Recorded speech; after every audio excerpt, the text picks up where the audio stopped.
the commander-in-chief. Most of the NSC team advocates the use of force as the only way to stop Saddam. Secretary of State James Baker is one of the few Bush advisors advocating statesmanship and restraint. I said, you know something, George? This problem has all the characteristics that brought down 3 prior presidents. It's got hostages, it's got a big increase in the price of oil, and it's got the possibility of body bags. Bush tells his team he's more determined than ever to exhaust all diplomatic options first. President Bush didn't want the American people to think he was going to cowboy this thing, that we were going to leave no stone unturned in the search for a solution that didn't involve bloodshed. The commander-in-chief instructs Colin Powell to move ahead with his defensive option, codenamed Desert Shield.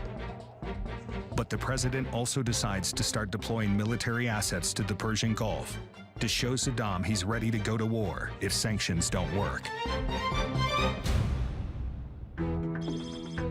The NSC meeting breaks up. Bush stays in the Situation Room and continues to work the phones, appealing to heads of state around the world, piecing together a global coalition. From the beginning, it was important to have this not a country against another country, but the world community denouncing an aggressive attack. The coalition against Saddam would have been unthinkable only a few years earlier, during the Cold War, and would have been impossible without the president's close ties to heads of state around the world, including leaders of Arab nations. America's close ally, the British, are already on board.